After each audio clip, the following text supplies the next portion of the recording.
Market ऊपर जाएगा, नीचे जाएगा, ट्रम्प क्या करेगा, ईरान क्या करेगा, इसराइल क्या करेगा, वो कुछ भी आपके कंट्रोल में नहीं है। हमारे कंट्रोल में ये है कि हम लोग यहाँ से क्या स्ट्रेटेजी यूज करें जिससे हम कमाएं।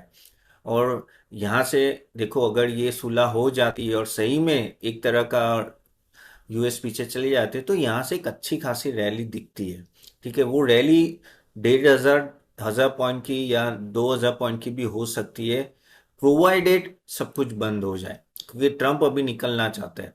अगर नहीं होता है तो वापस हम लोग यही रेंज में जाएंगे, और अगर ज्यादा लंबा खींचता है तो और नीचे जा सकता है, 22,000 या 21,000 भी देख सकते हैं। लेकिन हम लोग जो अभी आज डिस्कस करने जा रहे हैं, वो हम डिस्कस करने जा रहे हैं कि स्ट्रेटेजी क्या होनी चाहिए, कैसे सेक्टर और स्टॉक्स में आप इन्वेस्ट करिए जहां टेंशन कम हो आपको, और रिकवरी में ये अच्छे खासे आपको पैसे भी बनाए। क्योंकि देखिए, दो पार्ट में मैं डिवाइड करूंगा।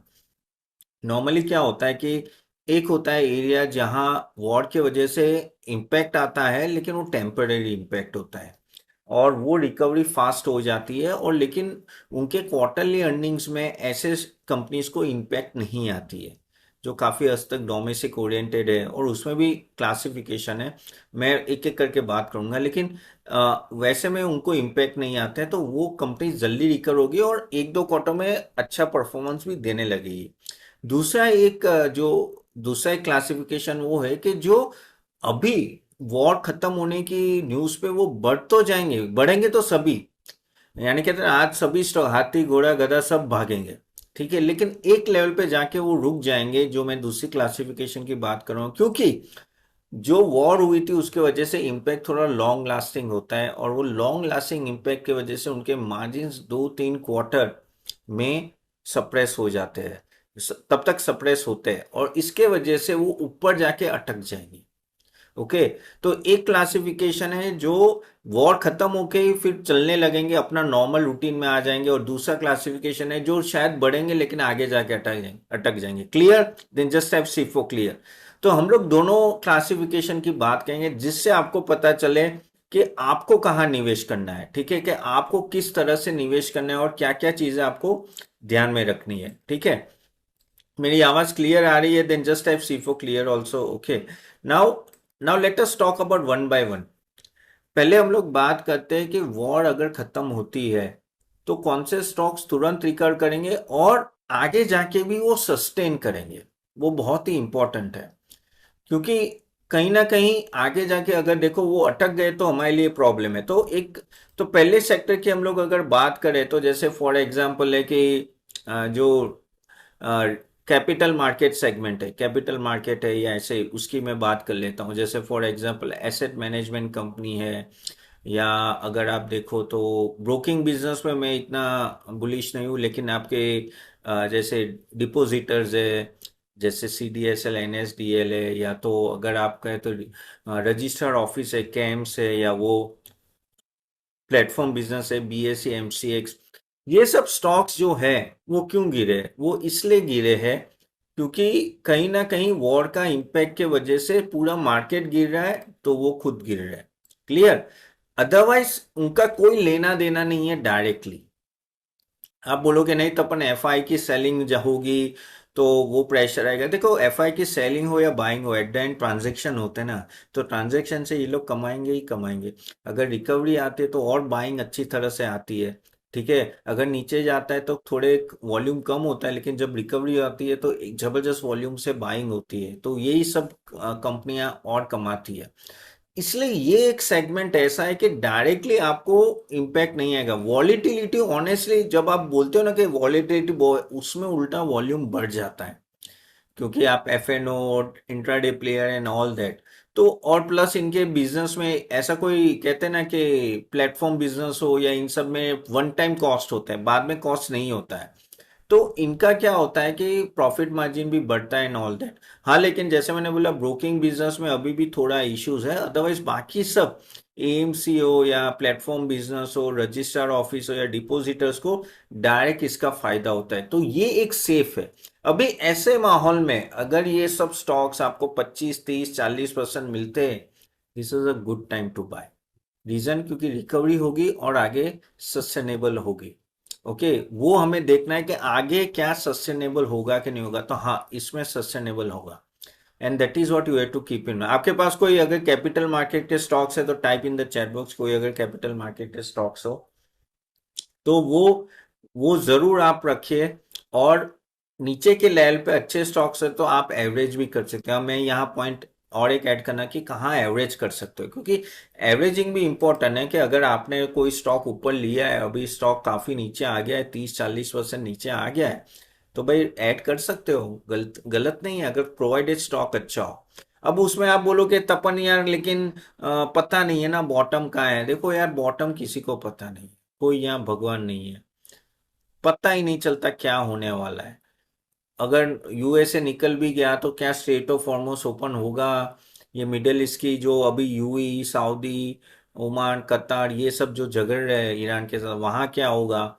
बहुत सारी चीजें अभी भी लिम्बो है। लेकिन देखो, ये अनसर्टेनिटी में ही प्राइस आपको ऐसे मिल रहे हैं, तो वो सब छोड़ो। देखो, कंसंट्रेट करो आप क्या कर सकते हो। देखो, एक लेवल पे मैक्रो लेवल पिक्चर जानना आपके लिए प्रॉब्लम है, क्योंकि ज्यादा अंदर घुसते हो ना तो और कंफ्यूज होता हो कि यार पता नहीं चल रहा है। लेकिन एट द एंड अगर 3 साल बाद, 4 साल बाद पीछे देखोगे तो आपको लगेगा फालतू में इतना मैं दिन रात देख रहा था, कोई मतलब नहीं था। बहुत तो बहुत मुझे 5-10% स्टॉक और नीचे मिल जाते, लेकिन अभी 3 गुना हो गए तो वो 5-10% मायने भी नहीं रखते। एग्री और not, then just type A for agree. देखो, ये पूरे दिन देखना के काम मेरा है। देखो, मैं पोर्टफोलियो हैंडल करता हूं, मैं आपका पोर्टफोलियो हैंडल कर रहा हूं, मुझे डिसीजन लेने हैं, क्या आपको बाई देना है, क्या आपको सेल देना है। ये मेरा काम है और मेरी रिसर्च टीम का काम है। और मेरी तो नींद हराम ही हो रही है, आप मानोगे नहीं, पिछले 1 महीने से यही होता है। रात को सोता हूँ तो ऑयल देखता हूँ, सुबह उठ के ऑयल पहले देखता हूँ, और ये झूठ नहीं बोला हूँ। यानी रात में 3 बजे भी उठ जाता हूँ तो भी देखता हूँ क्या ट्रम्प बोला है, क्योंकि यूएस मार्केट रात में चालू है। क्यों? क्योंकि भाई सबके पोर्टफोलियो लेके बैठे हैं, पोर्टफोलियो मैनेज करते हैं, तो फिर करना तो पड़ेगा ना टेंशन। तो हमारे लिए ठीक है यार, हमें टेंशन लेना पड़ता है, आप क्यों ले रहे हो इतना? ठीक है कि आपको इतना सब मैक्रो लेवल पे जाके ना दिमाग खराब होता है। उसमें क्या होता है, घबरा के आप अपॉर्चुनिटी आती है ना उसमें भी ग्रैब नहीं करते। तो वो नॉर्मली भी हमने देखा है, at the end of the day घबरा घबरा के हम लोग डालते नहीं और फिर मार्केट शूट अप हो जाए फिर रह जाते हैं। तो कैपिटल मार्केट एक सेगमेंट है जो आपको देखना चाहिए पॉजिटिवली। दूसरा जो सेगमेंट अगर बात करें तो जैसे हॉस्पिटल्स है या हेल्थ केयर बिजनेस है, उससे क्या फर्क पड़ रहा है। हाँ, थोड़ा आप कह सकते हो कि जो टूरिज्म आता था बाहर से, ओके, वो सब थोड़ा कम हो जाएगा कि जैसे सऊदी से कोई आते हैं या यूएई से ट्रीटमेंट के लिए आते हैं या कहीं और से आते हैं, क्योंकि इंडिया में मेडिकल टूरिज्म बहुत ही अच्छा चलता है। हाँ, हम लोग बहुत ही अच्छा हेल्थ केयर प्रोवाइड करते हैं, हॉस्पिटल्स भी अच्छी है, और अच्छा होता है, और काफ़ी कॉस्ट इफेक्टिव होता है। मैं भी दुबई रहा हूँ 10 साल गाइस, मुझे वहाँ का हेल्थ केयर पता है कैसा है। मैं कभी भी ऑपरेशन नहीं करा, यहीं आके करवाते थे हम लोग फैमिली का। तो ये टूरिज्म थोड़ा कम हुआ होगा, लेकिन बाकी सब तो चल रहा है, अभी भी हॉस्पिटल फुल जा रही है, कोई कोई टेंशन नहीं है। कितनी सारी हॉस्पिटल ये मार्केट फॉल में गिर चुकी है, this is a very good time to bye.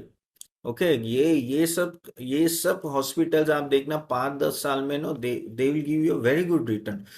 कोई ऐसी हॉस्पिटल बता दो जिसने रिटर्न नहीं दिया हो 3 साल में। मोस्टली 90-95% हॉस्पिटल ने अच्छा रिटर्न दिया है। ऑफ कोर्स मैं स्टॉक्स के नाम जैसे फॉर एग्जांपल ये अपोलो देख लो, फोर्टिस देख लो, मैक्स हेल्थ केयर देख लो, एस्टर देख लो, कितने सारे मैं नाम दूं, ये सभी ने अच्छा रिटर्न दिया है। ठीक है, हमारे भी मॉडल पोर्टफोलियोज में काफी सारी हॉस्पिटल्स है, और I am very much bullish on hospitals, क्योंकि इससे कोई लेना देना नहीं है कि भाई ट्रम्प क्या बोल रहा है या फलाना ढिमका क्या हो रहा है, सब कोई लेना देना नहीं है। उल्टा ये सब जब क्राइसिस आती है तो हॉस्पिटल की डिमांड बढ़ जाती है कि लोग इंजर्ड ज्यादा होते हैं। ऑफ कोर्स इंडिया में नहीं है, लेकिन मैं सिर्फ बात कर रहा हूँ जैसे यूएई में है कोई जिसकी ब्रांच हो एंड ऑल दैट, ऐसे तो कोई है नहीं। पहले एस्टर डीएम था कि वो यूएई का था, लेकिन अब तो वो सेग्रीगेट हो गया है। लेकिन हाँ, ज्यादा इम्पैक्ट नहीं आता है, और ये सब रूम्स अच्छे चलते हैं। यानी अच्छा हुआ, अच्छा हुआ कहते हैं ना कि ऑक्यूपेंसी रहती है, ऑलमोस्ट ऑक्यूपेंसी 75-80% रहती है फुल ईयर में। सो दैट अभी भी हम लोग बेड में काफी कम है, जो पॉपुलेशन के हिसाब से हमारे वहाँ बेड होनी चाहिए, हॉस्पिटल के बेड वो कम है। सो काफ़ी अंडर पेनिट्रेटेड है और आगे जाके भी डिमांड है, क्योंकि इतनी जल्दी मल्टी स्पेशलिटी हॉस्पिटल बनती नहीं है। तो वहाँ वो एक सेगमेंट है जो आपको देख सकते हो। बाय द वे गाइस, आप लोग हमारा मॉडल पोर्टफोलियो भी का देखना चाहते हो ना, तो मैं लिंक दे दूंगा नीचे, आप कमेंट बॉक्स में वो जरूर क्लिक करके देखना। 400 रुपीज प्लस जीएसटी से स्टार्ट होता है। बट यही सब हमने जो मैं अभी बोल रहा हूँ, ऐसे काफ़ी सारे स्टॉक्स उसमें इन्वॉल्व है। ठीक है। तो हॉस्पिटल एक सेक्टर है जो आपको देखना ही चाहिए, नीचे आता है तो उठाओ। अब ज्यादा सोचो मत कि इसका बॉटम कब बनेगा, मुझे नहीं पता, आपको नहीं पता। तीसरा अगर मैं बात करूँ तो और एक है होटल्स। ठीक है, होटल्स में भी अगर आप देखो तो क्या है, मोस्टली ये सब जो होटल चेंज होती है यही होती है। दूसरा क्या हुआ है कि ये मिडल ईस्ट में जो, अभी मैंने एक मनी कंट्रोल में आर्टिकल पढ़ रहा था कि मिडल ईस्ट में जो इश्यू हुआ है, तो लोग दुबई जो नॉर्मली जाते हैं ना दुबई, तो एक तरह से दुबई की ट्रिप लो या गोवा की ट्रिप लो, प्राइसिंग सेम ही है। तो लोग लोग वैसे वहां जाने की जगह अभी गोवा, केरला, ओके, कितने सारे, राजस्थान, हमारे वहाँ काफी सारे लोकेशन है, तो वहां का कैंसिल करके इंडिया में जा रहे हैं। और बच्चे होते हैं ना, आपके बच्चे, तो आपको पता है एक बार ठान लिया कि नहीं घूमने जाना है तो जाना है, अब वो कैंसिल किया तो दूसरी जगह। काफी लोग स्टेकेशन के लिए जाते हैं, यानी 2 दिन के लिए 5 स्टार होटल रुकते हैं, वीकेंड बना के आते हैं, फैमिली गेट टुगेदर ऐसे होटल्स में होते हैं, शादियां होती है, बहुत कुछ होता है। ओके। वैसे तो वैसे ही गाइस यहाँ इसकी भी डिमांड काफी अच्छी है। Yes Tanuj, correct. So lot many things, अगर आप होटल में भी देखो, आप बोलोगे तपन वो एलएनजी का जो डिस्टरबेंस हुआ है खाने पीने का, ठीक है वहां थोड़ा ऊपर नीचे होगा, लेकिन जो इनका मेन जो कमाई होती है वो रूम रूम पे होती है। अभी आप देखो पीएसएल में देखो, पाकिस्तान प्रीमियम लीग, ओके, क्या हुआ है, अरे पाकिस्तान सुपर लीग, क्या हुआ, 2 ही स्टेडियम में वो लोग पूरा पीएसएल कर रहे हैं। करेक्ट, क्यों? क्योंकि वो पेट्रोल बचा है, वहां पेट्रोल ही नहीं जा रहा है। इंडिया में क्या आईपीएल में आया है, ऐसा कोई रिस्ट्रिक्शन आया है? नहीं आया है। और गाइस आईपीएल के टाइम मैक्सिमम होटल्स फुल जाती है। अब वो मैं 5 स्टार होटल की बात कर रहा हूँ, जैसे लीला होटल हो गई, ताज हो गया, और वैसे सब बड़ी बड़ी जो होती है ना, ओबोरॉयज एंड ऑल दैट, तो वो ऑलमोस्ट आईटीसी, तो वो सब है ना फूल जाती है। तो काफी अच्छी डिमांड होती है, तो इसलिए ये होटल्स भी मुझे लग रहा है कि उसको कोई लेना देना नहीं है। अब काफी सारी होटल्स अभी देखो, ये जो फॉल में काफी नीचे आई है, उसको आप देख सकते हो, उसमें आप घुसे, ये अच्छा रिटर्न ले सकते हो। ओके, ओवरऑल डिमांड अच्छी है। और होटल्स में मैंने देखा अभी तो काफी काफी सारे स्टॉक्स 40-50% नीचे मिल रहे हैं, सो that is also very good investment. और एक सेक्टर जो है बड़ा फेमस है, आज मैंने उस पर एक वीडियो भी बनाया था दोपहर में, यूट्यूब वीडियो, और सुबह जबरदस्त रैली आई थी उस सेक्टर में। कौन से सेक्टर की बात करूं, टाइप कीजिए मैं, आज जो कौन से सेक्टर में जबरदस्त रैली आई थी, type in the chat box. Yes correct, defence में, करेक्ट, आज डिफेंस में जबरदस्त रैली आई थी। मैंने उस पर एक वीडियो भी बनाया था, क्यों आई थी। देखो एक सिंपल सा है कि जियोपॉलिटिकल इश्यूज तो बहुत बढ़ रहे हैं, उसमें कोई डाउट नहीं है।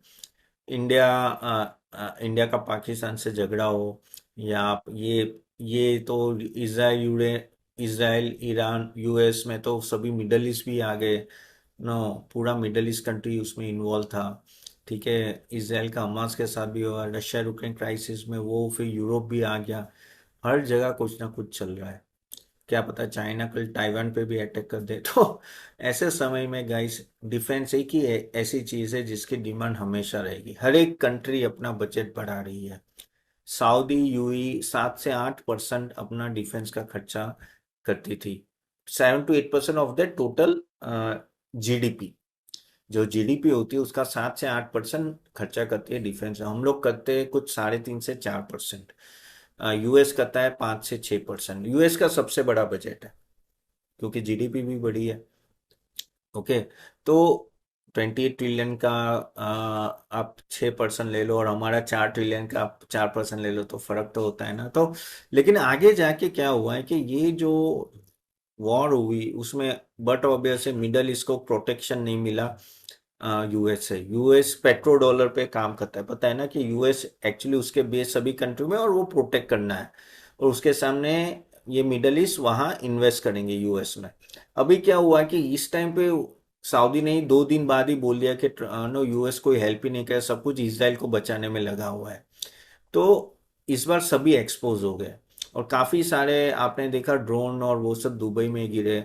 अब देखो सिंदूर ऑपरेशन में हमारे वहाँ इतने नहीं गिरे थे, हजारों हमारे टाइम भी मिसाइल और ड्रोन छोड़ी गई थी, जहां हमारे रेडार सिस्टम ने उसको लिटरली नलीफाई कर दिया। लेकिन अभी मिडल ईस्ट कंट्रीज अब जागेगी, ये जैसे वॉर खत्म होगा, क्योंकि ईरान तो है ही ना, ईरान को आप बदल तो नहीं पाओगे। जो कंट्री आपके बाजू में है सो है, उसको तो चेंज नहीं कर पाओगे। पाकिस्तान हमारे बाजू में है सो है, इसलिए हमें डिफेंस अच्छा रखना ही पड़ेगा। वैसे ही अभी गल्फ कंट्रीज को डिफेंस अच्छा रखना पड़ेगा। अभी बात हुई थी, यूएई ने इंडिया के साथ ये जो बीडीएल अपना ब्रह्मोस मिसाइल, ब्रह्मोस पता है ना, बहुत फेमस हो गई है वो ब्रह्मोस मिसाइल, एक्चुअली गिरी थी ना पाकिस्तान में, तभी वो युद्ध विराम आ गया था। ओके, तभी वो सीज फायर हो गया था, जबरदस्त है। तो वो लेने की बातें चली, और काफी हद तक ना हमारे कंट्री में डिफेंस को एक अच्छा खासा पिछले 5-6 साल में अच्छा मेक इन इंडिया के वजह से हमने प्रोत्साहन भी दिया है गवर्नमेंट ने, और कैपेबिलिटी भी बढ़ी है। लेकिन एक्स्ट्रा ऑर्डी नहीं है, लेकिन अच्छा खासा हुआ है कि हम लोग एटलीस्ट इनको कैटर कर पाए। देखिए 2-3 लेवल होते हैं, 2 लेवल होते हैं। एक होता है हाई एंड डिफेंस, जो यूएस बनाता है, बहुत महंगा है, बहुत ही महंगा है। यानी हम वही डिफेंस इक्विपमेंट्स हम लोग आधे दाम में बना सकते हैं। नो डाउट उनकी फंक्शनैलिटी अपने से ज्यादा अच्छी होगी, लेकिन क्या होता है कि हर एक कंट्री को ऐसी फंक्शनैलिटी नहीं चाहिए। किसी को अपने को सिर्फ प्रोटेक्ट या कहना कि रखने के लिए रख रहे हैं या प्रोटेक्ट करने के लिए, तो वो क्या करते हैं, यानी हर एक प्रोडक्ट में हायर टू लोअर कॉस्ट होते हैं ना, तो हम लोग लोअर और अफोर्डेबल कॉस्ट में हम लोग सप्लाई कर सकते हैं। करेक्ट। तो बेसिकली वहां इंडिया आगे आ सकता है। जैसे हमारा तेजस एयरक्राफ्ट है एचएएल का, अब हाँ करेक्ट, F-16 और सुखोई से तो कंपेयर नहीं कर सकते भाई, हम लोग इतना एडवांस नहीं है। लेकिन ठीक है, किसी को लेना हो या बांग्लादेश को लेना हो या नेपाल को लेना हो तो F-16 ले सकते हैं। Are you getting my point? तो what I am trying to say, there is a market of all the defence equipments, high से एंड। और क्या यूएस पूरी दुनिया में डिफेंस बेच सकता है? नहीं बेच सकता, उसकी भी एक लिमिटेशन है।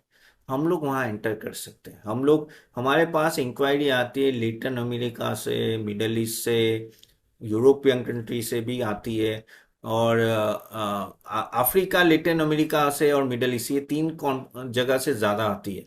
तो वहाँ I think we can easily pitch. और हमारा अभी 25 से 30 हजार करोड़ का एक्सपोर्ट है, जो 2030 में गवर्नमेंट का टारगेट है, नहीं 2029 तक 30,000 करोड़, सॉरी 50,000 करोड़, डबल। मुझे लगता है कि 2 साल में हम लोग कर सकते हैं, इतनी डिमांड है इन लोगों का। सबके ऑर्डर बुक बहुत भरे हुए हैं, यानी 3 गुना 4 गुना उनके टोटल टर्नओवर से है। ओके। और बेसिकली यहाँ अगर आप देखो तो इनका इशू है execution. Execution is the biggest issue. So that is a problem. हम लोग ने भी हमारे ना पोर्टफोलियो में डिफेंस के काफी स्टॉक रखे। मैं बहुत ही बुलिश हूँ। और आज क्यों भागा है, रीजन वही है कि जिस तरह से आगे डिमांड आने वाली विजिबिलिटी है, और इंडियन कंपनीज भी काम कर रही है कि एग्जीक्यूशन कैसे अच्छा करे। अभी तक हुआ नहीं, लेकिन आगे जाकर होगा। लेकिन yes, I think that is, this is the, already सबको पता है बिग थिंग, लेकिन ये एक्सेलरेट होगा। ये कह सकते हैं डिफरेंस 2 मेगा ट्रेंड 2.0 की तरह। यानी ये जो, अब देखो अभी अगर आप देखो HL 35-40% डाउन है टॉप से। बीएल ज्यादा नहीं, वो 13-14 है। लेकिन ये कोचिंग GRSC देख लो, कोचिंग देख लो, यानी ये सभी स्टॉक, मेजागॉन देख लो, 40-40% डाउन है। मैं ऐसा नहीं बोलूँ ये सस्ते हैं, लेकिन चांसेस बहुत अच्छे है कि आगे जाके ये आपको नो अच्छा रिटर्न दे सके। तो वो आप एक एक स्टेबल रिटर्न दे सके। और डिफेंस ऐसी जगह है कि किसी को एंट्री तुरंत नहीं मिलती है। करेक्ट। तो वहां आपको समझना है कि ये ऐसा नहीं है कि भाई साबुन बनाने जैसा खेल नहीं है कि भाई कोई भी आ जाए, या होटल नहीं है कि रेस्टोरेंट नहीं कि कोई भी रेस्टोरेंट खोल दे। यहाँ लाइसेंस चाहिए और सबको मिलता नहीं, और मोस्टली ये गवर्नमेंट एंटिटीज है। तो just defence is another mega trend, जिसमें आपका 10 to 15% एटलीस्ट पोर्टफोलियो होना चाहिए।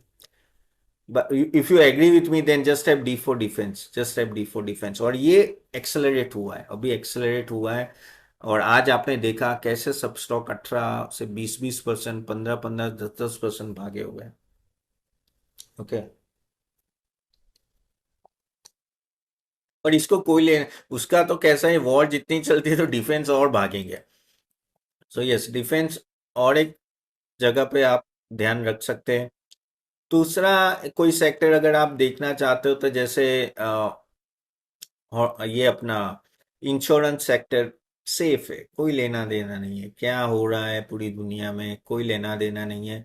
और इंश्योरेंस सेक्टर मुझे लग रहा है कि ये भी एक ऐसा सेक्टर के स्लोली एंड ग्रेजुअली यहाँ भी आप पकड़ देखोगे, क्योंकि अ, जो कहते हैं ना कि कोविड के बाद हेल्थ इंश्योरेंस बहुत अच्छा चल रहा है और लाइफ इंश्योरेंस भी चल रहा है, लेकिन ये धीरे धीरे पेनिट्रेशन अच्छा हो रहा है।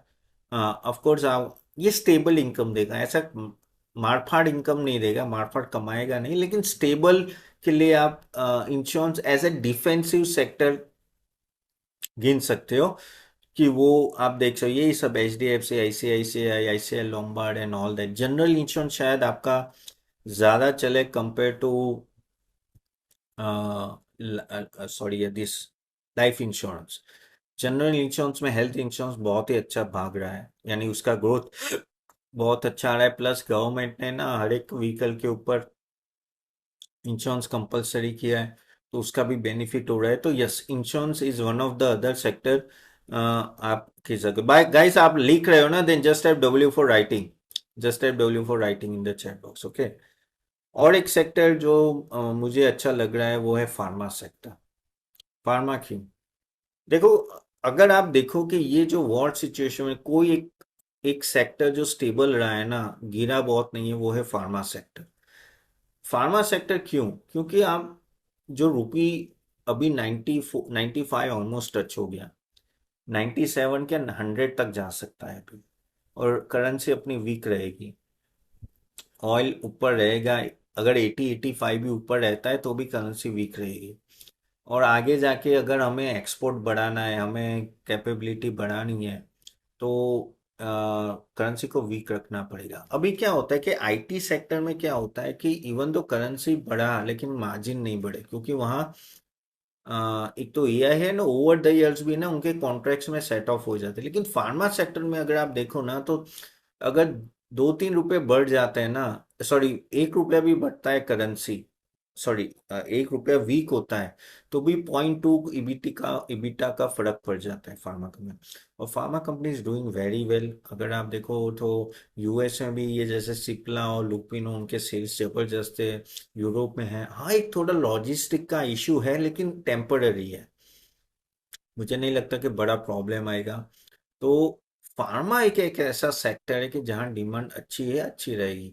टैरिफ की भी बात करें तो ट्रम्प ने फार्मा को बाहर रखा था, तो वहां भी देखो जेनरिक जेनरिक के बिना तो यूएस में चलेगा नहीं। ऑलमोस्ट आप कह सकते हो यूएस में जितना जेनरिक बिक रहा है ना, तो उसमें 60% इंडिया का हाथ है। और जेनरिक में अपनी मास्टरी है। प्लस सीडीएमओ बिजनेस जैसे कॉन्ट्रैक्ट डेवलपमेंट मैन्युफैक्चरिंग ऑर्गेनाइजेशन, जहाँ क्या होता है कि जैसे फाइजर हो या मर्क हो, वो अपना आर एन डी करके दवाई बनाते हैं और फिर वो दवाई इंडिया में प्रोड्यूस होती है, क्योंकि ये सीडीएमओ बिजनेस करते हैं। तो ये सब कंपनियां भी बहुत अच्छी चल रही, डिवीज लैब हो गया, लॉरस लैब हो गया, ये सब। So this are also a very good companies know, जो आप देख सकते हो। एंड नो, आगे जाके भी most of the pharma company will quite do well. Prashant, know हमने हमारे मॉडल पोर्टफोलियोज में, आप बोले कौन से स्टॉक्स है, तो मॉडल पोर्टफोलियो में दिए, आप जाके देख सकते। If you are already member आप देख सकते, नहीं तो आप सब्सक्राइब करके हमेशा देख सकते हो। So yes, I am very much bullish on pharma sector, that will also do well. और एक सेगमेंट जो अनदर एक मेगा मेगा ट्रेंड कह सकते हैं, वो है power sector, energy sector. Energy sector क्यों चलेगा? सिंपल है, सिंपल लॉजिक है। ये जो मारामारी हुई है, जो प्रॉब्लम्स हुए, किसके वजह से हुए? ऑयल के वजह से। आज अगर ऑयल स्टेबल होता ना, तो और जैसे रशिया यूक्रेन क्राइसिस हम भूल गए थे, वैसे ये भी भूल जाते। रशिया यूक्रेन अभी तक चल रहा है, कोई कोई फर्क नहीं पड़ता है। क्यों? क्योंकि ऑयल 60-65 पे था, तो क्यों फर्क पड़ेगा हमारा। और स्ट्रेट ऑफ हॉर्मोज बीच में आ गया। अब ऑयल क्यों बढ़ रहा है? क्योंकि स्ट्रेट ऑफ हॉर्मोज खुला नहीं है। अब वो खुल जाएगा, ऑयल नीचे आता है तो फिर कोई दिक्कत नहीं, फिर लड़ते रहो। इसराइल ईरान तो ऐसे भी सालों से लड़ते आ रहे हैं। यूएस अगर पीछे हट जाता है तो वो फिर मिडल ईस्ट की वॉर होके रह जाए। कितनी सारी मिडल ईस्ट, अब देखो कि गल्फ वॉर हुआ, मैं आपको फिर वो डेटा दिखाऊंगा। अफगानिस्तान का वॉर हुआ, इराक का वॉर हुआ, 10-10 साल, 20-20 साल चल रहा है। तो क्या मार्केट रुका है? नहीं, वो रुका नहीं है। और इसलिए मैं बोल रहा हूँ कि ये ऑयल की वजह से प्रॉब्लम हुई। यानी एक तरह से अभी सभी कंट्रीज अक्रॉस द वर्ल्ड दो जगह पे बहुत बड़ी पुश करने वाली है। एक है डिफेंस, जो हमने ऑलरेडी डिस्कस किया, और दूसरा है पावर। पावर में renewable energies and all that. क्यों? क्योंकि अभी कोई ऑयल पे इतना डिपेंडेंट रहना नहीं चाहता। नो डाउट हम लोग डिपेंडेंट तो रह गए, क्योंकि 90% हम लोग इंपोर्ट करते हैं, लेकिन धीरे धीरे ऑयल पे डिपेंडेंसी कम हो वैसा करेंगे। तो इसलिए ये सेक्टर में बहुत ही बड़ा गवर्नमेंट का कैपेक्स आएगा और गवर्नमेंट का पुश आएगा। उसके वजह से अगर आप देखो पावर सेक्टर, जो मैं हमेशा पावर को 4 सेगमेंट में डिवाइड करता हूँ। एक होता है जो आपके जो कहते हैं ना कंपोनेंट्स बनाते हैं, जैसे ट्रांसफॉर्मर्स हो गया, या सोलर सेल्स हो गया, विंड मिल हो गया, ऐसे सब बनाते हैं ना, जैसे एबीबी, सीमेंस, हिटाची एनर्जी हो गया, या आपका वारी एनर्जीज हो गया, एक सुजलॉन हो गया, जो कंपोनेंट्स बनाते हैं एंड ऑल दैट, करेक्ट। तो वो सेगमेंट हमेशा अच्छा करता है। लेकिन इसमें मैं ऑनेस्टली बोलूँ, मैं सोलर पे इतना बुलिश नहीं हूँ। विंड और ये जो ट्रांसफॉर्मर बिजनेस है जो बनाते हैं, जैसे Hitachi energy, ABB, Siemens, know, ये सब दे दे में डू वेरी वेल, और बहुत अच्छा किया भी है। क्योंकि वहाँ स्पेशलाइज जॉब है, कोई इजीली एंटर नहीं कर सकता, जबकि सोलर कंपनीज अब हर गली में मिल जाती है। और इतनी कंपटीशन है, बहुत ही बड़ी कंपटीशन है। अगर आप देखो तो चाइना में जो सोलर सेल्स बनते हैं वो हमसे 15 से 20% सस्ते होते हैं। और हमारे वहाँ अगर आप कैपेसिटी देखोगे तो 160 गीगावाट की कैपेसिटी, और डिमांड है 50 गीगावाट की, यानी ओवर कैपेसिटी हो चुकी है। वाड़ी ने ऑल डिक्लेयर की है, तो बहुत ही वहाँ कंपटीशन बहुत है। तो भी विंड में अगर आप देखो तो दो ही कंपनी है, सुजलॉन और आइनॉक्स विंड। और यहाँ भी कैपिटल गुड्स में ये एबीबी, सीमेंस हो या सीमेंस एनर्जी, हिटाची एनर्जी, कुछ ही है, करेक्ट। तो वहाँ तो भी कहते हैं ना कि स्पेशलाइज जॉब है, इजीली नहीं कर, तो आपको देख के करना है। लेकिन हाँ, ये सेगमेंट अच्छा करेगा। दूसरा है पावर जनरेशन, जो जैसे अदानी पावर हो गया, टॉर्डन पावर नहीं, टॉर्डन पावर नहीं, सॉरी, टाटा पावर हो गया, एनटीपीसी हो गया, अदानी ग्रीन हो गया। ये सब कंपनीज विल डू वेल। लेकिन थोड़ा डिमांड की इशू की वजह से इतने बढ़ नहीं रहे, लेकिन अभी थोड़ा थोड़ा बढ़ना चालू है, क्योंकि ये वॉर के बाद ऐसा सबको लगा है कि भाई इस पे फोकस करना ही पड़ेगा, यू हैव नो ऑप्शन। अभी आप देखो क्यूबा में क्या हुआ है, पूरा लाइट ही चली गई है, यानी है ही नहीं। पाकिस्तान में भी बहुत बड़ा प्रॉब्लम है। तो बहुत सारी जगह पे ये सब आप प्रॉब्लम देख रहे हो। वो सेगमेंट भी ठीक ठाक चलेगा। तीसरा होता है सेफ सेगमेंट, वो है ट्रांसमिशन बिजनेस। यानी एक जगह से दूसरी जगह ट्रांसमिशन करना, यानी आपके वहाँ जो खंबे लटके हुए होते हैं ना, खंबे से वायर जाती है एक जगह से दूसरी जगह, उसमें पावर ग्रिड आ जाता है। अदानी अ, अ, तो अदानी एनर्जी सॉल्यूशन ये आ जाता है, यानी अदानी ट्रांसमिशन जो पहले था। बहुत ही सेफ बिजनेस है। यानी आप अगर रिन्यूएबल सोलर या विंड से बनाओ, या थर्मल से बनाओ, या न्यूक्लियर से पावर बनाओ, आपको एक जगह से दूसरी जगह तो जाना ही पड़ेगा, करेक्ट। और ये लोग करते हैं, और बहुत ही कैपेक्स लगता है, बहुत ही कैपेक्स लगता है। और इसमें बहुत सारी कंपनीज नहीं है, क्योंकि आप सोचो, आपको एक सिटी से दूसरी सिटी ले जाना है, परमिशन चाहिए, हर एक जगह टावर लगाने के परमिशन चाहिए, वो इजीली नहीं मिली। इसलिए ये सब अच्छे डिविडेंड देती है, और ओवरऑल मुझे लग रहा है जैसे power grid companies and all that, know, they may give you a decent return over the time. Okay, so transmission business safe and steady है। फोर्थ आता है अपना सिटी डिस्ट्रीब्यूशन, इलेक्ट्रिसिटी जो करते हैं ना, जैसे टॉर्डन पावर हो गया, सीईएससी हो गया, वैसे वहां तो भी प्राइसिंग का इश्यू आता है, क्योंकि एक लेवल के ऊपर आप प्राइस नहीं चार्ज कर पाते तो वहां आपको थोड़ा इम्पैक्ट आ सकता है, आपके मार्जिन्स को इश्यू आ सकता है। तो वो एक थोड़ा वहाँ थोड़ा मुझे लग रहा है कि थोड़ा प्रॉब्लम है। लेकिन अगर आप पूछोगे तब आपको क्या चाहते हो, मुझे ये सबसे फर्स्ट नंबर दूंगा तो फर्स्ट सेगमेंट, जो ये ट्रांसफॉर्मर्स ग्रिड, और पता है अभी क्या हो रहा है कि हिटाची एनर्जी ले लो, सीमेंस एनर्जी हो या ABB and all that, know, वो बड़े बड़े जो डेटा सेंटर्स बन रहे हैं ना आएंगे, उसका भी पूरा अंदर का जो बना के देना है, पूरा इलेक्ट्रिफिकेशन करना है, वो सब बना के देंगे। उस लेवल की मास्टर इन लोगों के पास आते हैं, और जब ऐसे लेवल की मास्टर आते हैं आपका कोई ओपोनेंट नहीं होता है, इतना इजी नहीं है। ओके। और ये सब कंपनीज यहाँ बड़ौदा में, अहमदाबाद के पास से, तो मुझे पता है कितना, मैं हूँ बड़ौदा का ही एक्चुअली, तो मुझे पता है कितनी ऑर्डर बुक्स है। तो they are doing quite well, लेकिन महंगे हैं वो भी है, महंगे है, but yes they have a good business. तो वो फर्स्ट होगा। सेकंड नंबर पे ये जो अदानी पावर हो या एनटीपीसी हो, टाटा पावर हो, जो जनरेशन है। थर्ड होगा ट्रांसमिशन। ट्रांसमिशन को मैं सेकंड भी रख सकता हूँ, ट्रांसमिशन एक सेफ नो बैट है, लेकिन ये सेक्टर में इन्वेस्ट करना ही करना है। हाँ, पीएफसी आरईसी मैं भूल गया, वो भी है जो आपको फाइनेंसिंग करता है।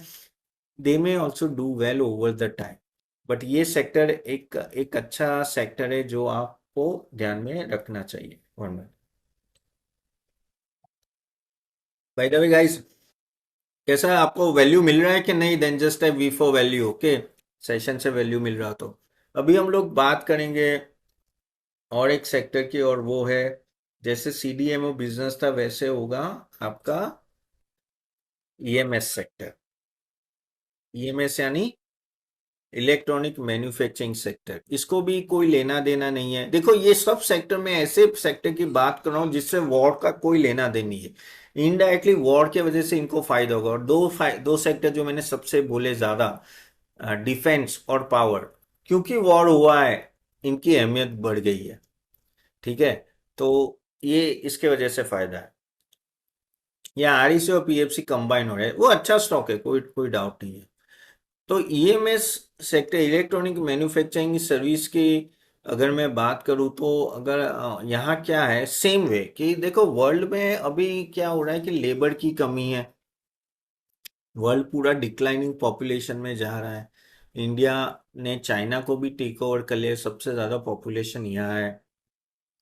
चाइना क्यों बढ़ा? क्योंकि वो मैन्युफैक्चरिंग सेक्टर में बहुत आगे बढ़ गया है। यानी कहते हैं ना कि पिछले 30 साल में, 25 साल में दबदबा बना दिया। अभी ईएमएस की भी बात करूं, 40% ईएमएस चाइना में। हमारा वर्ल्ड वर्ल्ड का जो टोटल शेयर होता है, हमारा कितना पता है? 3 से 4%। यानी हम लोग इतना पीछे हैं, लेकिन हम लोग उसको बढ़ा सकते हैं। जैसे आईफोन आया, आईफोन का देखो एप्पल ने पूरा, यहाँ देखो कि पूरा आईफोन 17 तो यहीं मैन्युफैक्चर हुआ था। वैसे काफी सारी कंपनियां आगे जाके आएगी। तो यही सब डिक्सन हो गया, केन्स हो गया, और इसमें सेमीकंडक्टर की भी मैं इंक्लूड कर लूंगा।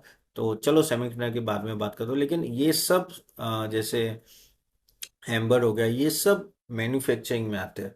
और गाइस दूसरा ये क्यों इम्पोर्टेंट है, आप समझो कि आईटी जो हमारा पहले कोर था, सर्विस, हम लोग हमेशा सर्विस प्रोवाइडर की तरह माने जाते थे, मैन्युफैक्चरिंग में इतना दबदबा नहीं था। ये तो अभी हुआ है, ये सब कैपिटल गुड्स, डिफेंस और ईएमएस सेक्टर अभी थोड़े ज्यादा आ रहे हैं। ऑटोमोबाइल में अच्छा है, ऑटोमोबाइल में हम लोग अच्छा काम कर रहे हैं, बहुत ही अच्छा काम कर रहे हैं। लेकिन अगर यहाँ में क्या है कि आईटी सेक्टर हमारा बहुत वीक हो रहा है। एआई का बहुत बड़ा इम्पैक्ट है, और आप लोगों को पता है, आप लोग तो मुझे बहुत सुनते होंगे कि मैं बिल्कुल भी बुलिश नहीं हूँ। आज आज ही मैं एनडीटी प्रॉफिट में था, तो मैंने तभी भी बोला था कि आई एम नॉट, कि पीछे 1.5 साल से मैं, साल 1.5 साल से मैं I am not bullish at all in IT. मुझे लग रहा है एआई का बड़ा इम्पैक्ट आएगा। तो एआई जो 15 लाख एम्प्लॉयज को करता है, वो कहीं ना कहीं वहां से अगर कम होते हैं तो कहीं ना कहीं सेक्टर में जाएंगे। तो वो एक ही सेक्टर है, वो है manufacturing sector. Government has to do something in order to revive this sector, इसलिए वो पीएलआई स्कीम्स और वो सब लेके आते हैं। और पीएलआई स्कीम की वजह से ईएमएस सेक्टर अच्छा काम कर रहा है। तो अभी आप देखोगे तो आप बोलोगे ये सब स्टॉक्स डाउन क्यों है? देखो वो प्रॉफिट बुकिंग आई है, और कहीं ना कहीं आपके वैल्यूएशन काफी बढ़ गए थे। अगर आप देखो तो डिक्सन टेक्नोलॉजी 160 170 के पी पे होता है। अभी वो अच्छा खासा, I think if I am not wrong, मुझे बता देना, 40 to 50 के पी पे आ गया है। क्यों? क्योंकि जब आप इतने वैल्यूएशन पे होते हो और आपका ग्रोथ उसको मैच नहीं होता है, तो ये सब स्टॉक्स डायरेक्टली नीचे आना चाहते हैं। और वहाँ क्या हुआ था कि मोबाइल फोन्स का ग्रोथ कम हो गया था। प्रॉब्लम क्या होता है, देखो ये सब कितना को रिलेटेड है। मोबाइल फोन में जो चिप बनती है, वो ये वो एक चिप्स होती है ना, उसकी शॉर्टेज हो गई थी, उसके वजह से वो थोड़े कम बन रहे थे और भाव बढ़ गया था मोबाइल फोन्स का। तो लेकिन ये साइकिल होती है, कभी ये बढ़ेगा कभी नीचे जाएगा, लेकिन over the time this stocks will do very well. क्योंकि मैंने जैसे बोला कि इंडिया में ईएमएस सेक्टर को बढ़ावा दिया जाएगा, गवर्नमेंट का फोकस होगा। एंड दिस कंपनीज का जो मैन्युफैक्चरिंग लाइंस होते हैं, यानी बड़ी बड़ी लाइंस होते हैं, यहाँ लेबर अवेलेबल है। इंडिया का लेवल अभी one of the lowest in the world है। चाइना का लेवल महंगा हो गया है, ईएमएस सेक्टर क्यों लोग वहां से यहाँ शिफ्ट हो रहे हैं? चाइना का लेबर हमसे डबल है कॉस्ट, क्योंकि उनकी, हमारी कितनी है, $2,500 की वो है पर कैपिटा इनकम। चाइना की I think if I am not wrong, I think 10,000 से ज्यादा है if I am not wrong. तो भी मुझे एग्जैक्टली पता नहीं है, अपने से तो ज्यादा ही है। तो इसलिए क्या हो रहा है कि हमारा लेबर कॉस्ट और कम है, इसलिए लोग यहाँ आएंगे। तो ये सेक्टर भी आप ध्यान में रखिए। This is the sector which should do well over the time. And बस वही है कि आपको थोड़ा पेशेंस रखना पड़ेगा एंड ऑल दैट, क्योंकि क्या होता है इन सब सेक्टर्स में रिवाइवल आने में थोड़ा टाइम तो लगता है, इतना इजीली ये रिवाइवल नहीं आ जाता है। और जब ग्रोथ वापस आएगा तो ये वापस एक तरह से अच्छा चलेंगे। ठीक है। सो ये सेक्टर है। फिर दूसरे में अभी काम करते हैं, अब मैं ऐसे सेक्टर्स की बात करता हूँ जहां मुझे लग रहा है कि थोड़ी तकलीफ रहेगी। ठीक है, तो इसको शॉर्ट में बता देता हूँ कि कौन से सेक्टर्स मुझे लग रहा है कि रिवाइव में टाइम लगेगा। एक तो आपको सिंपल है कि, और वो ऐसे सेक्टर्स हैं, वो सेक्टर ऐसे कि शायद अगर वॉर खत्म होती है तो ये 10 15 20% बढ़ तो जाएंगे, लेकिन वहां जाके अटक जाएंगे। क्योंकि क्वार्टरली अर्निंग में इंप्रूवमेंट आने में टाइम लगेगा। फॉर एग्जांपल एविएशन कंपनीज जैसे इंटरग्लोब आज 7 8% बढ़ा, लेकिन अभी आप देखो आज ही जेट फ्यूल में और प्राइस बढ़ गए। ऊपर से उसके काफी सारे ऑलरेडी मिडल ईस्ट की फ्लाइट्स नहीं चल रही है। तो वो टेम्पोररी पुश होगा, आगे जाके ये सब अटक जाएंगे, तो एविएशन अटकने के पूरे चांसेस है। दूसरा है जैसे सिरामिक एंड टाइल्स इंडस्ट्री, वहां भी क्या हुआ है कि एलएनजी की बहुत खपत है और काफी सा यहाँ मोड़ भी है, पूरा एरिया बंद हो चुका है। और जब चालू होगा तब होगा, लेकिन टाइम लगेगा। ऐसा नहीं कि उनके एक दो क्वार्टर में डायरेक्ट इम्पैक्ट आएगा तो आपको लगेगा कि चलो अभी भागेंगे, लेकिन पेशेंस रखना पड़ेगा। ऐसी सब कंपनीज में अगर आप इन्वेस्ट करते हो तो मैंने कैसे, फ्री रोड नहीं होगा उनका। केमिकल सेक्टर, केमिकल सेक्टर में क्या है कि देखिए, वर्ल्ड की इकोनॉमी अगर नीचे आती है तो इन लोगों का काफी हद तक एक्सपोर्ट है, 70 80% एक्सपोर्ट है। तो उसमें डायरेक्ट इम्पैक्ट है, जैसे यूपीएल हो या ये सब। तो लग रहा है कि आगे जाके भी डिमांड थोड़ी वीक होती है, तो केमिकल सेक्टर्स भी एक सेक्टर है कि जहां इम्पैक्ट रहेगा। वो 2 साल से चल ही नहीं रहा है, 2 साल से चल ही नहीं रहा है। लेकिन अभी भी मुझे लग रहा था एक दो क्वार्टर में रिकवर होगा, लेकिन ये ओवरऑल वापिस ये सब इशू की वजह से वापिस अटक गया है। So that is a problem. Automobiles और ऑटो एंसिलरी, देखो ऑटोमोबाइल ऑटो एंसिलरी में क्या होगा कि एक जो इम्पैक्ट आएगा वो है इंटरेस्ट कॉस्ट का। अभी क्या हुआ कि इंटरेस्ट रेट जो करते थे ना, वो साइकिल चली जाएगी क्योंकि ऑयल ऊपर रहेगा। अगर चलो वॉर खत्म भी हो गई तो ऑयल ऐसा तो नहीं है ना कि 85 80 के नीचे तुरंत जाएगा। मेरा प्रिडिक्शन है कि शायद हम लोग एक साल में 65 70 वापिस आ जाएगा, क्योंकि आगे जाके ईरान का भी ऑयल आएगा और वेनेजुएला का भी ऑयल आएगा, जो पहले था नहीं। तो ओवर सप्लाई होगा। प्लस अगर आप बोल रहे हो कि सभी कंट्री पावर सेक्टर में इन्वेस्ट करेंगे तो रिन्यूएबल एनर्जीज का दबदबा बढ़ेगा, तो ऑयल की डिमांड भी कम होगी, यानी इलेक्ट्रिक व्हीकल इलेक्ट्रिक कार्स आप ज़्यादा चलाओगे तो ऑयल नीचे जाएगा। तो ऑयल मुझे लॉन्ग टर्म में तो 65-70 दिख रहा है, लेकिन वो टाइम लगेगा। ठीक है। तो तब तक फिर क्या होता है कि ऑटो में थोड़ा प्रेशर तो रहेगा, प्लस ये सब काफ़ी सारी कंपनीज एक्सपोर्ट करते हैं तो वो प्रेशर रहेगा। ऑटो ऑलरेडी भाग चुका है ऑलरेडी, तो ले सकते हो, लेकिन उसमें रिकवरी में धीरे धीरे आएगा। लेकिन हाँ, ओवरऑल है तो सही। Automobiles over the time grow तो करेगा, लेकिन थोड़ा प्रॉब्लम होगा। ऑयल कंपनीज में देखो तो ओएमसीज होगी, ऑयल मार्केटिंग कंपनीज का सिंपल है, जो मैं हमेशा बोलता हूँ कि $70 $75 के नीचे होता है, जैसे बीपीसीएल, एचपीसीएल, इंडियन ऑयल, उनको फायदा होता है। लेकिन जैसे ऑयल 80 के ऊपर जाता है, ओएनजीसी, रिलायंस, ऑयल इंडिया, ऐसे सब कंपनीज को डायरेक्ट फायदा होता है। तो उसमें आपको देखना पड़ेगा कि कौन सी कंपनीज है उनको फायदा ज्यादा होगा। तो अभी ऑयल एक्सप्लोरेशन कंपनीज को ज्यादा फायदा है कंपेयर टू ओएमसी। लेकिन अगर लॉन्ग टर्म की बात करें, जैसे मैं बोल रहा हूँ कि 65-70 आएगा ऐसा मुझे लग रहा है, तो ओएमसी बहुत नीचे जाते हैं यहाँ से, तो फिर आप सोच सकते हो, क्योंकि अगर ऑयल वापस नीचे जाएगा तो ओएमसी बढ़ेगा। तो but you have to be a very good trader, और एंट्री एग्जिट बहुत सही होना चाहिए, तब जाके। सिमिलरली मेटल सेक्टर में भी ऐसा है कि आपको एंट्री एग्जिट सही पता होना चाहिए। मेटल सेक्टर बहुत भाग चुका है, अपने कहते हैं ना कि सालों का जो वैल्यूएशन होता है ना, उसके टॉप लेवल पे ये सब कंपनियां हैं। तो ऐसे में गाइज आपको एंट्री एग्जिट सही जैसे हिंदुस्तान कॉपर देखो, हाँ डिमांड बहुत अच्छी रहेगी कॉपर की, ईवी में हर जगह पे नो वो यूज होता है, लेकिन टाइम लगेगा इन सब में। ओके। और डिमांड भी धीरे धीरे बढ़ती है। अभी से भाव इतना बढ़ा दिया ना, तो वो थोड़ा आपको यहाँ मुझे टाइम लगेगा ऐसा लग रहा है। तो एंट्री एग्जिट सही होनी चाहिए आपकी, तो बी केयरफुल, स्टॉप लॉस लगा के करना है। टेक्सटाइल पुश आएगा, लेकिन टाइम लगेगा, क्योंकि जो इम्पैक्ट आया है वो काफी बड़ा है इतने टाइम से। कुछ क्वार्टर का इम्पैक्ट, जो जब से वो ट्रेड डील नहीं हो रही थी। तो I am not too much bullish on textile and all that. Logistic companies में भी क्या होगा, सेम, इनिशियली बढ़ेगा लेकिन वापस थोड़ा थम जाएगा, क्योंकि अभी भी straight of Hormuz completely open नहीं है। लॉजिस्टिक सेक्टर जिस तरह से प्रॉब्लम में आया है, अब देखो स्ट्रेट ऑफ हॉर्मुज से ऐसा सुना गया कि 3,000 शिप वहां फंसी हुई है, यहाँ कहीं ना कहीं फंसी हुई है, स्ट्रेट ऑफ हॉर्मुज ओपन नहीं है तो प्रॉपरली। तो बहुत सारी चीजें हैं जो लॉजिस्टिक के खिलाफ जाती है। तो ये सब सेक्टर्स में आपको टाइम लगेगा। बैंक्स और फाइनेंशियल्स में भी बढ़ेगा, लेकिन धीरे धीरे बढ़ेगा, क्योंकि इंटरेस्ट रेट साइकिल चेंज हो रहा है। तो वो आपको ध्यान में रखना रखना है। आईटी में तो मैं नेगेटिव हूँ, लेकिन जो मैंने आगे जो आपको सेक्टर्स बताए, अगर आप रिपीट कर लो तो मुझे याद करने पड़ेंगे सभी। एक तो मैंने बोला था डिफेंस, पावर, होटल्स, हॉस्पिटल्स, फिर कौन से थे, कैपिटल मार्केट, इंश्योरेंस, फिर याद नहीं है। लेकिन जो मैंने आपको इनिशियल जो सेक्टर बताया ना, I think they will do well, और हम लोग ने भी ना उसमें ज़्यादा इन्वेस्टमेंट किया है, क्योंकि this is a time know well lot of uncertainty is that.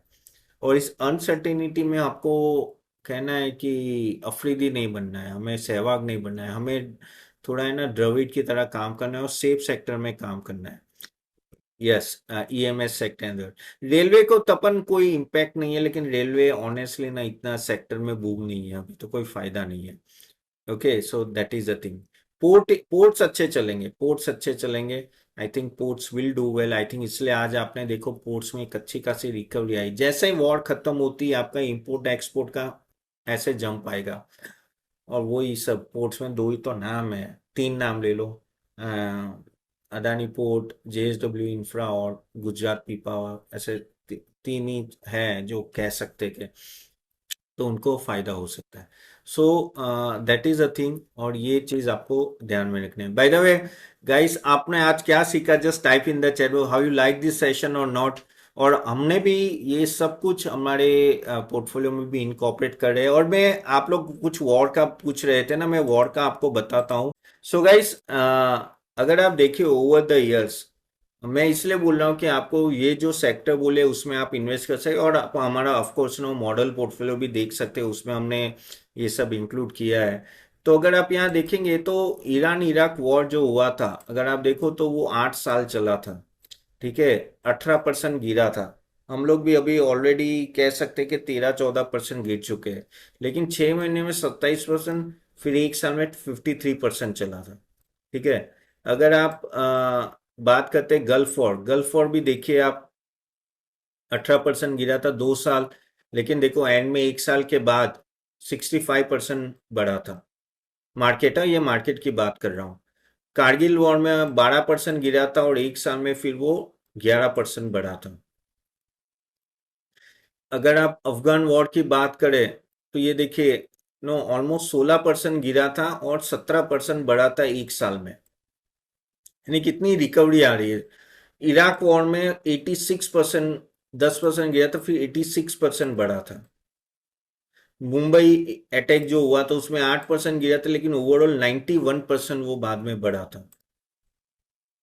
Russia Ukraine war अगर आप देखें तो 12% गिरा, लेकिन बाद में 9% बढ़ा। और अभी का जो इसराइल हमास का जो वॉर हुआ उसमें हम लोग 6% गिरे, लेकिन बाद में 23% गिरे, बढ़े।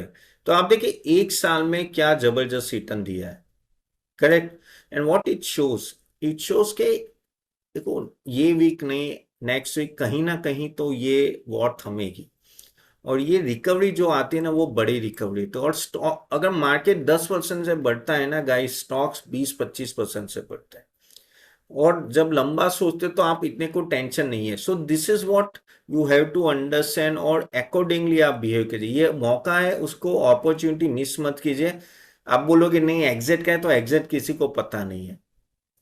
But yes, use this opportunity to build your portfolio. और मैं हमारे मेंबर्स को सबको यही बोल रहा हूँ कि जो मॉडल पोर्टफोलियो वो फॉलो कीजिए और इन्वेस्ट कीजिए। हाँ, इन्वेस्ट कर दिया है तो कोई बात नहीं है, लेकिन 80-90% डाल दो, ज्यादा टेंशन मत लो। If you agree with me then just type A for agree guys, just type A for agree in the chat box.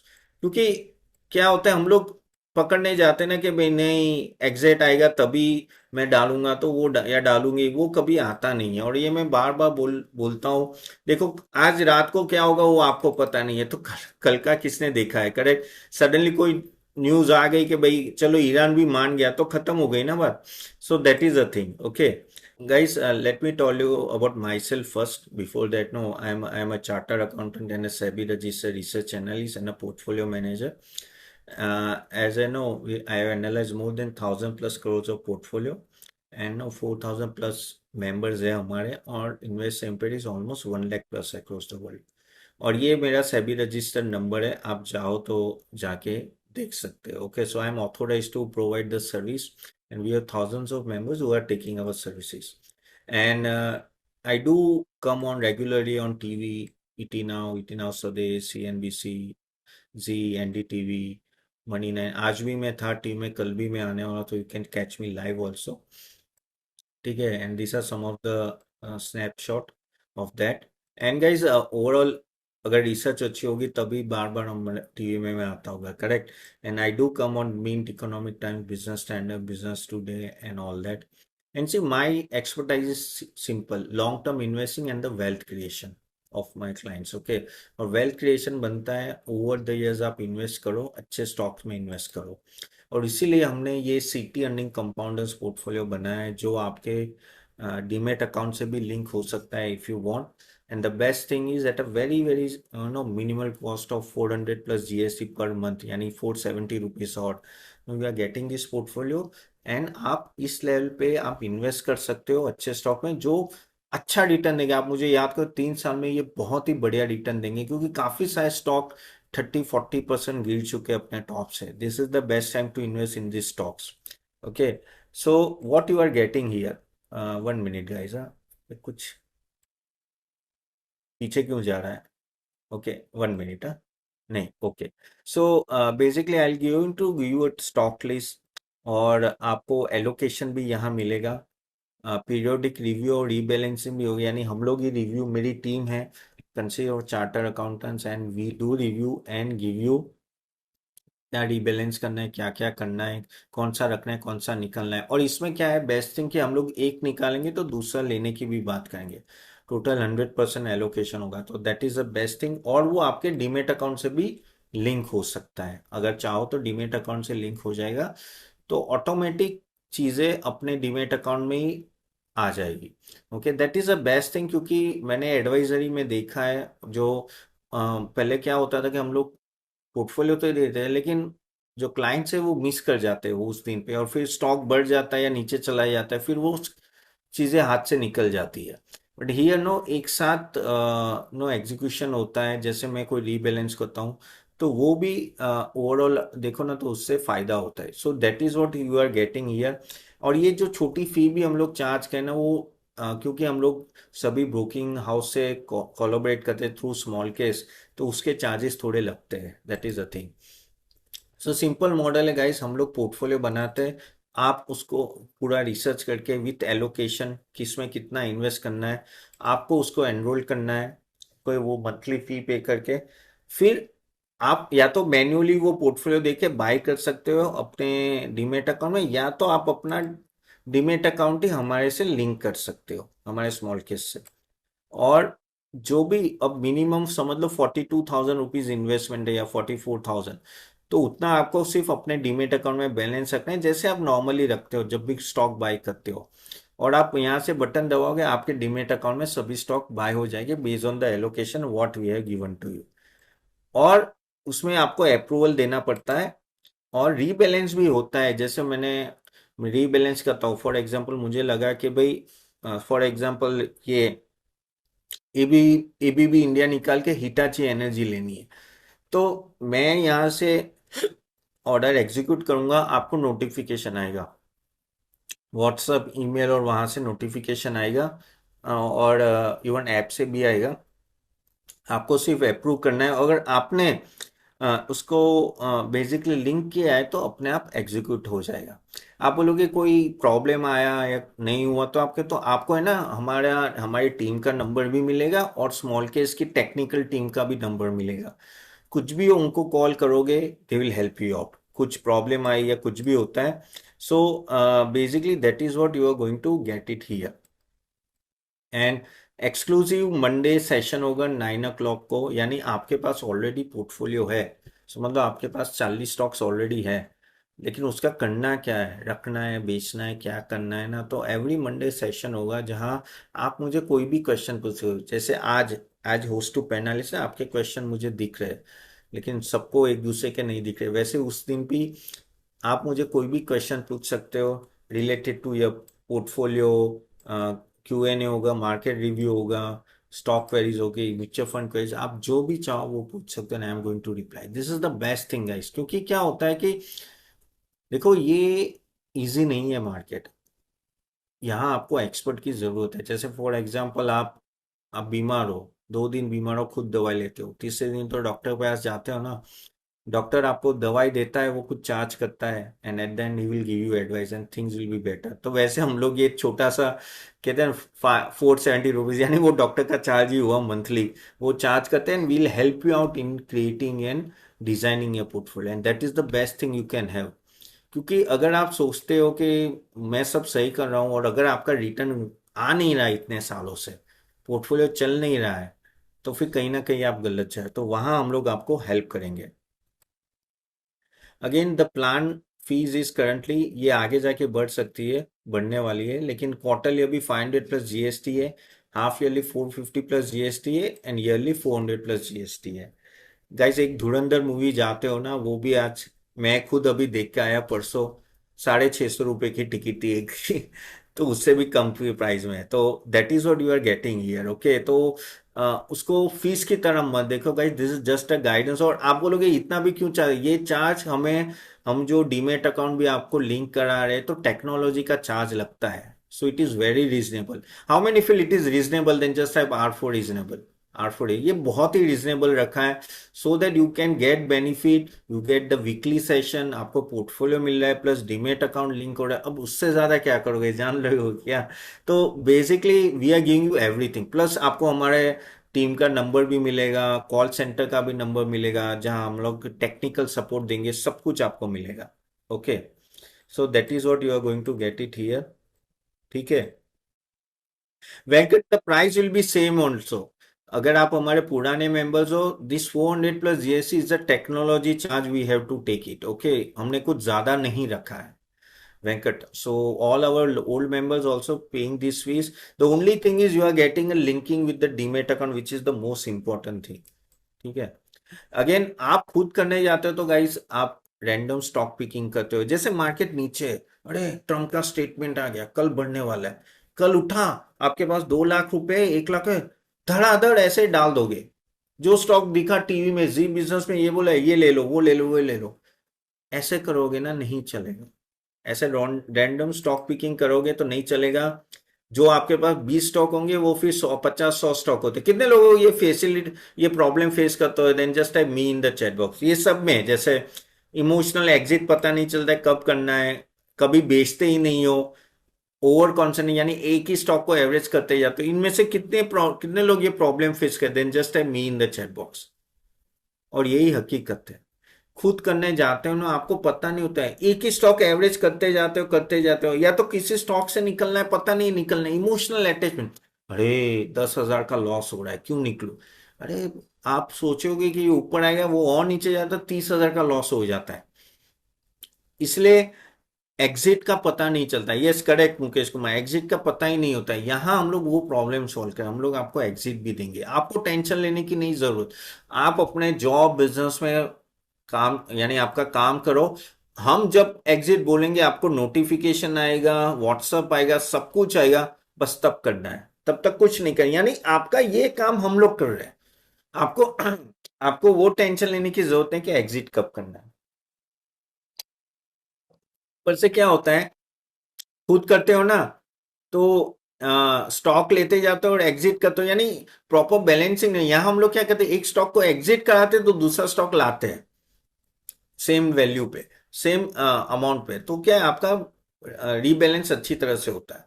हमारा फ्रेमवर्क क्या है कि हम लोग है ना, ग्रोथ स्टॉक पे फोकस है, quality business, risk manage allocation, diversify रखते हैं, valuation awareness, long term compounding. Guys आज आज अपने सेशन जो अटेंड किए हैं ना, सेम चीज हम लोग फॉलो करते हैं, सेम चीज. और वो जो भी मैं बोला हूँ, मेरे रिसर्च के बोल रहा हूँ, ये रातों रातों आती नहीं है ना. एग्री ना? करेक्ट. तो मैं और मेरी टीम जो रिसर्च करते जा रहे हैं, वो मैं आपको आउटपुट दे रहा हूँ. लेकिन इतना ही मैंने बोल दिया, फार्मा स्टॉक्स अच्छे, लेकिन कहाँ इन्वेस्ट करना है फार्मा में? डिफेंस अच्छे है तो डिफेंस में भी 30 स्टॉक है, 20 स्टॉक है, कहाँ करना है वो आपको जानना है. तो वो हम लोग हेल्प करेंगे इसमें, आप समझो आप. ठीक है. अगेन पोर्टफोलियो मैनेजमेंट और हमारी सर्विस में क्या फर्क है? देखो, पोर्टफोलियो मैनेजमेंट में ना मिनिमम आपका 50 लाख रुपए लगते हैं. ठीक है. और वो फीस लेते हैं 1.25 लाख से 1.5 लाख. आप बोलोगे तपन आपको कैसे पता? भाई मैं खुद पोर्टफोलियो मैनेजर रहा हूं. मैं पहले एनआरआई का पीएमएस संभालता था, तो मुझे पता है कितना चार्ज करते. दबा के चार्ज करते, दबा के यानी दबा के. उतना रिटर्न नहीं देते जितना, रिटर्न तो चलो देंगे, लेकिन उतना मार्केट बीटिंग रिटर्न नहीं आता है काफी टाइम. बहुत महंगा. और यहाँ क्या है, यहाँ ये पूरे साल का खर्चा है 5,600 रुपये. दूसरी बड़ी बात, आज अगर एनरोल हो जाते हो, फिर आपका यही रिन्यूअल प्राइस रहेगा. अगर मैं ये 400 का 1,000 रुपये कर देगा जो मैं करने वाला हूं, आपका रिन्यूअल 400 में ही होगा. तो आपको नई फीस नहीं लागू पड़ेगी. लेकिन समझे आप, तो ये फीस स्टैंडर्ड रहती है. अगेन, आप अगर पीएमएस में जाओगे तो वो लोग प्रॉफिट शेयरिंग भी लेते हैं. यहाँ कुछ नहीं, यहाँ बस ये एग्जिट एक 5,600 रुपये. अब आपका 10 करोड़ का पोर्टफोलियो है, 5 लाख का है या 50,000 का है, सेम फीस. वहां मैनेजमेंट खुद कर लेता है, यहाँ हम लोग आपको नोटिफिकेशन भेजते हैं, आपको अप्रूव करना होता है. रीबैलेंस वहां ऑटोमेटिक होता है, यहाँ आपको अप्रूवल चाहिए. वहां आप इंडिविजुअल स्टॉक नहीं बेच पाओगे. आपने कभी पीएमएस, कितने लोग पीएमएस ने दिया है? आप बोलो कि मुझे 1 लाख रुपए दो, वो नहीं देंगे आपको इजीली. यहाँ क्या है, आपका डीमेट अकाउंट में आपके कंट्रोल में शेयर्स, कभी भी बेच दो. कोई एक शेयर बेच दो, 30,000 रुपये चाहे बेच दो. मैं मेरे से को पूछने की जरूरत नहीं है, क्योंकि आपका जो डीमेट अकाउंट है आपके कंट्रोल में है. मैं आपका डीमेट अकाउंट नहीं देख सकता ना. तो मैं आपका डीमेट अकाउंट यानी 100 शेयर से मुझे दिखेंगे नहीं ना. तो मैं कंट्रोल करूँ, वो पूरा कंट्रोल आपके पास है. आप कभी भी बाई सेल कर सकते हो, होल्डिंग आपके नाम पे है, कभी भी एग्जिट कर सकते हो. और वो फ्लेक्सिबिलिटी आपको यहाँ मिल गई. तो मैं क्या कर रहा हूं, मैं आपको दो चीज दे रहा हूं. मैं आपको पूरा पोर्टफोलियो दे रहा हूं एंट्री एग्जिट के साथ कब करना है, और दूसरा एक सिस्टम दे रहा हूं जो मेरा पोर्टफोलियो और आपके डीमेट अकाउंट से लिंक हो जाएगा। तो जो भी चेंजेस होंगे बीच में आप रहोगे, आप अप्रूव करते हो तो वो चेंजेस हो जाएंगे। Clear guys? Then just type C for clear. आप बोलोगे नहीं मुझे डीमेट अकाउंट लिंक नहीं करना है, आई डोंट ट्रस्ट यू, तो मत करो। कंपलसरी नहीं है, सिर्फ पोर्टफोलियो देख के भी आप ऊपर नीचे कर सकते हो, मैन्युअली करना पड़ेगा तो सिस्टम नहीं करेगी। Okay, so you can add your stock, कभी भी सेल कर सकते हो, मेरी परमिशन नहीं चाहिए, और आपका स्ट्रक्चर भी इंटैक्ट रहेगा। रीबैलेंसिंग में कैसा होता है कि हम लोग रिव्यू करते हैं, जैसे ये मार्केट गिरा है मैं रिव्यू कर रहा हूँ, मुझे लगा अभी यार ये जो मैक्रो लेवल पे इशू आया है, तो जैसे एलएनजी का इशू आया है तो इस स्टॉक में बड़ा इंपैक्ट निकलना पड़ेगा। तो हम लोग क्या करते हैं, आपको अलर्ट भेजते हैं कि ये स्टॉक निकल के दूसरा स्टॉक लेना है। आपके पास ईमेल व्हाट्सएप थ्रू आता है, आप उसको अप्रूव करते हो। जब आप अप्रूव करते हो और अगर आपने डीमेट अकाउंट लिंक किया हुआ है तो अपने आप डीमेट अकाउंट में वो चेंजेस हो जाएंगे। अगर आपने डीमेट अकाउंट लिंक नहीं किया है तो आपको मैन्युअली जाके एक शेयर बेचना है, दूसरा शेयर लेना है। अगर आप बोले नहीं मुझे ये रीबैलेंस नहीं करना है तो अप्रूव मत करो, मत करो अप्रूव। आपके अप्रूवल के बिना कोई भी ट्रांजेक्शन होगा नहीं। Got it? ओके। अगेन, आप कैसे इन्वेस्ट कर सकते हो कि तपन मुझे आपके पोर्टफोलियो में डालना है लेकिन मेरे पास 50,000 है, तो चलो एक साथ डाल दो। फिर आप बोलोगे नहीं तपन मुझे एसआईपी करनी है, हर महीने 50,000 की करनी है, तो एसआईपी कर सकते हो। कोई भी एक डेट आप पकड़ सकते हो, फिर वो डेट को मॉडिफाई कर सकते हो, अमाउंट चेंज कर सकते हो, टॉप अप कर सकते हो। आपको बीच में लगा अरे मार्केट बहुत गिर गया यार, दिस इज मेरे पास चलो नो 1 लाख पड़ा है, डाल दो एक साथ। आपको सिर्फ बटन दबाना है, लेकिन उसमें मिनिमम अमाउंट होता है, जैसे 44,000 मिनिमम अमाउंट है, उसके नीचे की अमाउंट नहीं रख सकते। उसके नीचे की अमाउंट से ऑटोमेटिक ट्रांजेक्शन नहीं होगा अगर सिस्टम करना चाहता है तो। लेकिन आप बोलोगे नहीं तो मेरे पास तो 30,000 ही है, तो फिर वो शेयर्स है ना आपको मैन्युअली बाय करना पड़ेगा। समझ लो कल आपको इन्वेस्ट करना है, आपने वन ट्रांच डाल दिया 50,000, अभी आपके पास 30,000 है, क्योंकि मिनिमम 44,000 है, सिस्टम थ्रू खुद डीमेट अकाउंट खुद अपने आप ट्रांजेक्शन है तो उसके लिए मिनिमम चाहिए, वो नहीं है। तो 30,000 आप खुद, पोर्टफोलियो तो आपको दिखेगा ही कौन से कौन, वो आप मैन्युअली ले लो। Got it? Then just type G for got it, यानी आपका इन्वेस्टमेंट रुकेगा नहीं। ऐसा नहीं कि आपको 44,000 रखना ही है। आप बोलोगे 44,000 हर महीने रखना है, कोई जरूरत नहीं है। आप एक बार लमसम कर दिया, बाद में आपको नहीं करना है तो मत करो।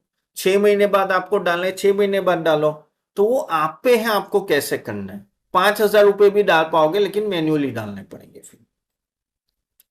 सो नोटिफिकेशन आपको व्हाट्सएप से आएगा, ऐप से आएगा, ईमेल से आएगा, और रीबैलेंसिंग के टैब्स भी होंगे, तो वो टेंशन मत लीजिएगा। तो जैसे मैंने बोला, this is what you are going to get it and this is the best offer I can give it to you guys. आजकल 470 रुपीज में कुछ नहीं आता है। आप लोगों को भी पता है, हम लोग ऐसा खर्चा, आज एक अच्छी होटल में जाओगे ना, 4 लोग, आप 2,000 का बिल होता है। इससे ऐसा बेटर है इस मार्केट में आप ये लीजिए, आपको प्रॉपर पोर्टफोलियो मिल रहा है, स्ट्रक्चर मिल रहा है, सिस्टम मिल रहा है, और ऊपर से मंडे का सेशंस होगा, हमारी टीम होगी which will help you out. Okay, and ये आगे जाके ऑफ कोर्स प्राइस बढ़ेगी। तो अगर मेरा 1 घंटे में आप मुझे थोड़ा भी मानते हो तो विदाउट फेल इसको कर लीजिएगा। अब मुझे, मैं कंपलसरी बोल रहा हूँ कि कंपलसरी बोल रहा हूँ कि इसको ले लीजिए, it will be very very, आप मुझे याद रखोगे 2-3 साल बाद। ओके, चलेगा। So how many are going to pay, then just type P for pay in the chat box. Okay, just type P for pay, और मैं आप लोगों को लिंक दे देता हूँ। ये वेबसाइट ओपन कर लेना, ये हमारा अर्निंग कंपाउंडर है, आप देख रहे हो यहाँ। और यहाँ है ना, अगर आपको अप्लाई करना है तो ये सब्सक्राइब बटन यहाँ दबाना पड़ेगा। ठीक है। अभी जैसे मैंने बोला कि ये डायरेक्टली आपके डीमेट अकाउंट में डायरेक्टली स्टॉक्स आ जाएंगे। स्मॉल केस होता है बास्केट ऑफ, कहते हैं ना कि स्टॉक्स होते हैं एक ही पोर्टफोलियो में। तो यहाँ आप क्लिक कीजिए, क्लिक किएगा तो ये आपको आ रहा है यहाँ, जस्ट अ मिनट, यस, यहाँ आपको आ रहा है कि भाई अपना ईमेल आईडी डालिए। तो फिर जैसे मैंने मेरा ईमेल आईडी मैं यहाँ डाल रहा हूँ। ठीक है। अब यहाँ आप आगे कंटिन्यू करेंगे। ठीक है। अभी यहाँ प्लान्स है, ठीक है, कि कौन से प्लान चाहिए आपको। तो यहाँ देखिए ये इस तरह से प्लान है जो काफी नॉमिनल है। ठीक है। और अगर आप यहाँ कंटिन्यू करोगे, आप कंटिन्यू करते हो, ठीक है, फिर आपका पान कार्ड फोन नंबर मांगेगा। तो जैसे मैं अपना डालता हूँ कि ये क्या किसके लिए है? ये है बेसिकली हमारे कहते हैं ना कि हर एक बंदे को जो भी हमें ज्वाइन करता है उसको केवाईसी करना कंपलसरी है। ठीक है। तो ये इस एज पर सेबी रूल्स, तो ये केवाईसी कर रहा है। कुछ नहीं है, पान कार्ड का नंबर मांगेंगे और कुछ नहीं है। तो ये देखो मैंने पान कार्ड और फोन नंबर डाला, वेरीफाई फोन नंबर। ठीक है, ये ओटीपी आ रहा है। ठीक है, मेरे को ये वेरीफाई करना पड़ेगा। 3958। ठीक है, कंफर्म ओटीपी। ओके, ये ओटीपी कंफर्म कर रहा है। ठीक है, देखो ये अपने आप डिटेल्स ले ली मेरी पूरी। स्टेट यहाँ सिलेक्ट कर लीजिए आप, गुजरात। ये करना कंपलसरी बिफोर यू एनरोल। देखिए ये बेसिक टर्म्स एंड कंडीशन है जो होते हैं। ठीक है, अभी ये क्या है कि ये टू कंफर्म, ये आप टर्म्स एंड कंडीशन एग्री करके उसके लिए तो ओटीपी आपको आपके नंबर पे आएगा। तो देखिए आ रहा है। ठीक है। ओके, आप इसको रीड भी कर सकते हो, करना है तो ये पूरा टर्म्स एंड कंडीशन है, पूरा पेज आपको अगर रीड करना है हमारे साथ जो है वो होगा। ठीक है, और फिर ये कंफर्म एंड कंटिन्यू।